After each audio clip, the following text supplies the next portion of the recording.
This is a lovely Henckels Friodur razor. It's a 7/8, and I've pretty much established a scratch pattern from this 2000 grit Chaplin. I'll just finish it off here.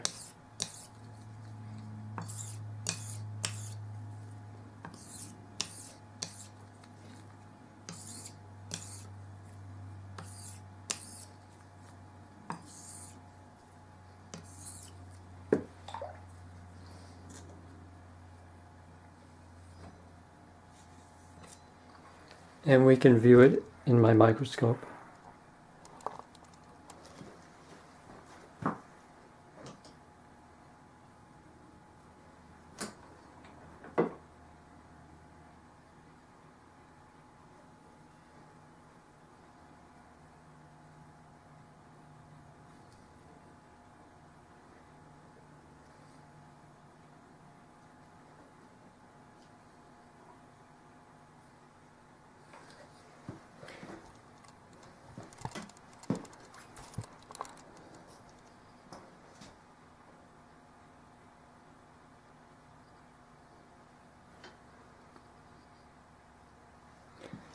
So here's a scratch pattern in the 2000 grit range, and you can see it leaves the edge of the razor quite ragged, and that's fine. It proves that the stone has had effect on the edge itself. Now, a lot of the steel here is weak. There's a feather type edge or a false edge there, and it could represent as much as, well, something like that, maybe at least a couple fingers of steel there in this photo. So, and you can see how the steel is just sort of holding on by the bare thread there at much of the edge. So we're going to remedy that, and I have a two-step program here.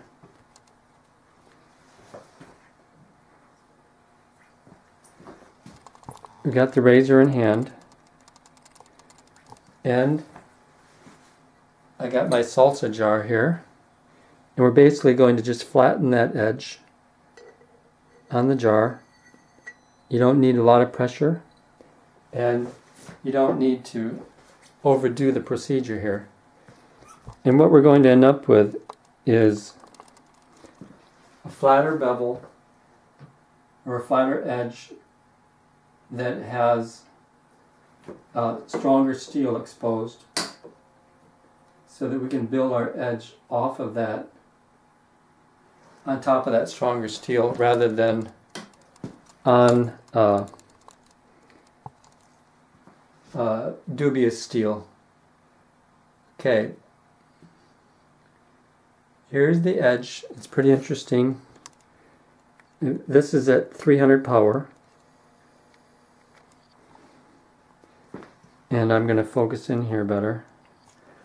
So what you're seeing is, this is the scratch pattern from the Chaplin, and the edge looks fuzzy because the wire edge or the burr or the false edge has been folded over towards the camera.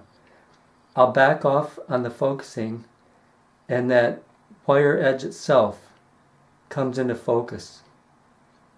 Now what that is, it's folded over, so it reflects the light in sort of an odd way. And that's a shadow underneath the bevel, or the edge there, that makes it look more distinct looking. So that's the general idea. So we're going to work off of that. We'll take a photo of that false edge. And I'm also going to take a photo of the scratch pattern from the Chaplin. It's a matter of reference. So all those deep scratches are going to come out. in the next step. So we have this razor taped up with Kapton tape, a very versatile product that I would encourage anyone to use. It's pretty cheap on eBay, and it does a great job by staving off spine wear. So, I think I'll move the stone over here a little bit.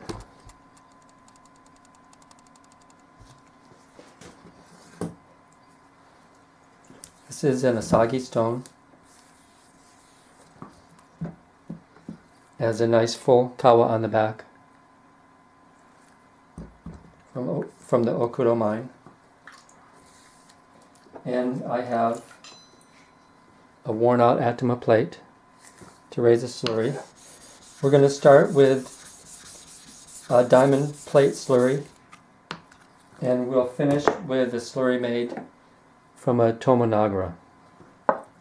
So we're going to do the preliminary work. So the slurry, after using diamond plate, has grit component bundles that more or less represent the grade or the grit of the diamond plate.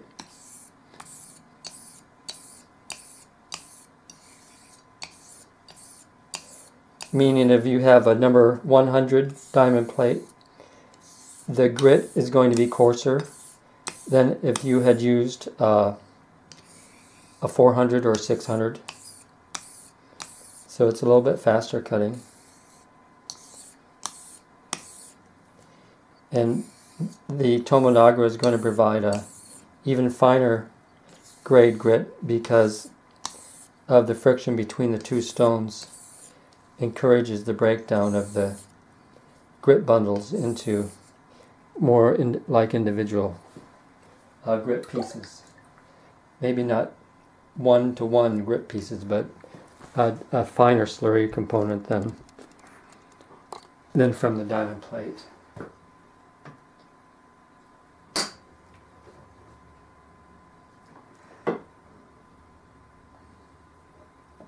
So that was about 21 strokes with a diamond plate, and we've pretty much removed a lot of the scratch pattern from this from the 2000 grit Shapton, and we've also eliminated that false edge, although it was folded from step number 2, but we're starting to refine that edge from the slurry from the Japanese natural. And I'll scroll along. There's a little bit of a nick there. We might be able to hone out some of that, but that was probably something to do with the razor before I picked it up. So I want to scroll down, and you can see that's the shadow of, some of those Shapton scratches from before. But pretty much they're all gone at this stage.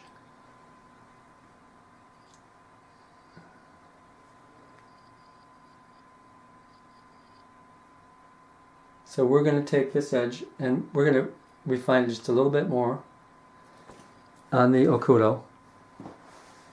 And then we'll go to a strop and try to finish it off. So there's what a Kasumi finish looks like.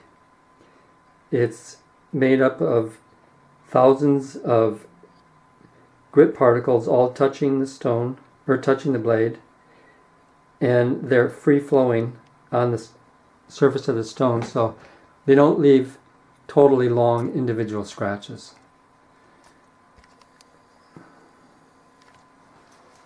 By the way, I'll just take a photo of that too since I'm at it. Okay. I'm going to go back to the stone.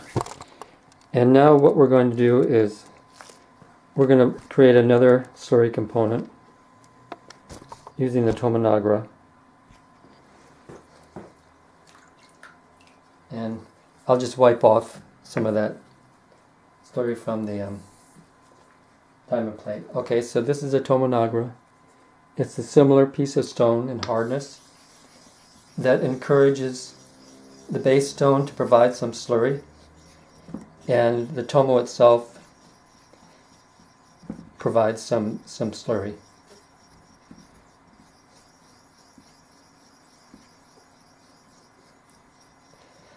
And because the two stones are rubbing together, in theory, it produces a finer gridded slurry than the tomonagura, or the diamond plate would have by itself.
Okay, I'm feeling good about that.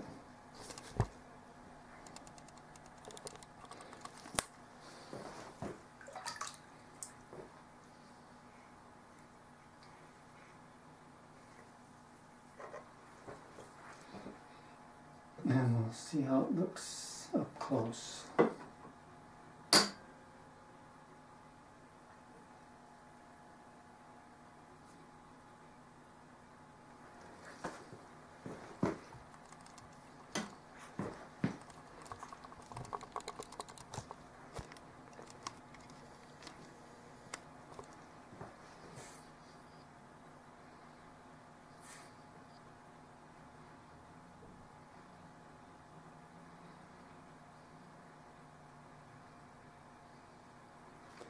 Okay, so here again in theory, but as you can see in practice, we refine the edge a bit more. It's a step-by-step process, and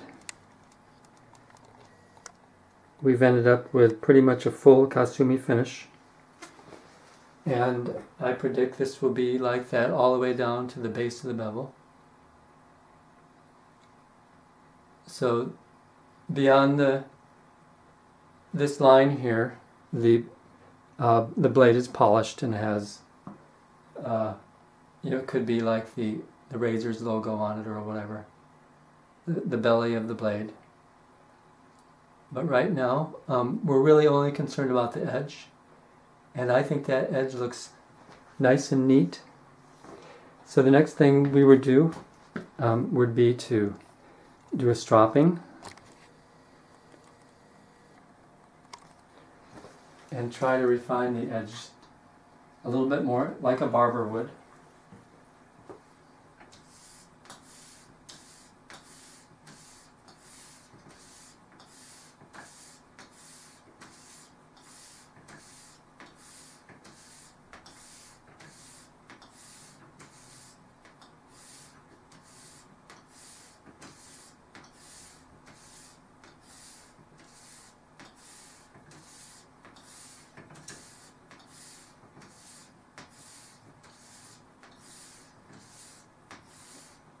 I wasn't counting, but I think that that's close to 20 passes.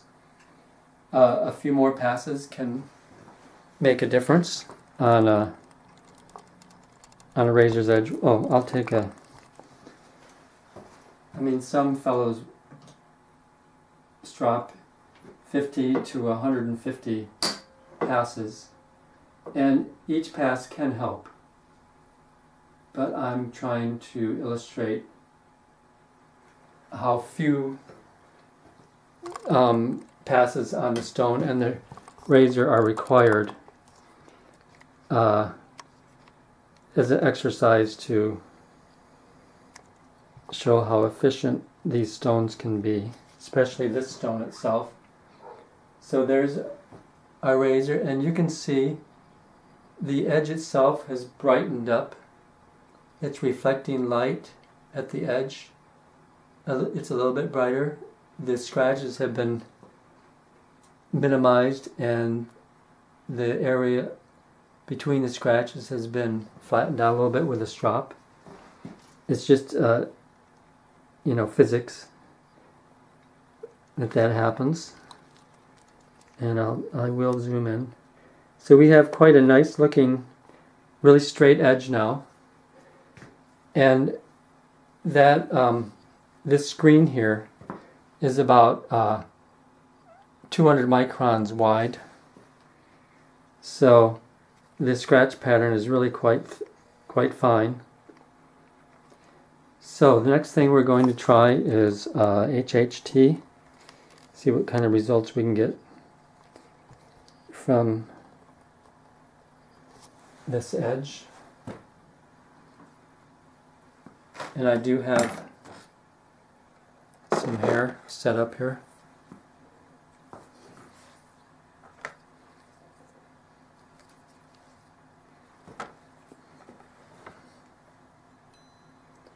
So that just fell to the other side with had a little bit of a ping.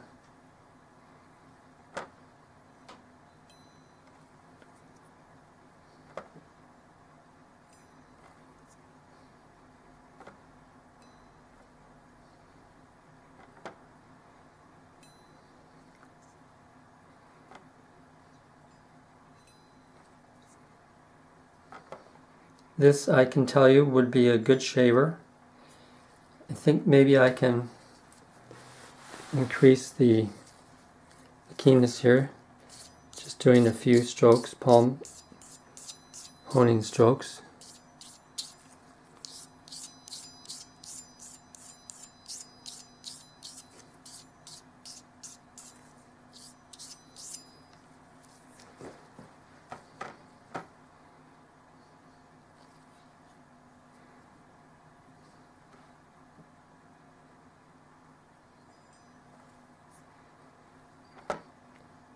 I wouldn't say that it increased the keenness in that situation, but I think we have a winner here. So that's exercise in getting the job done quickly.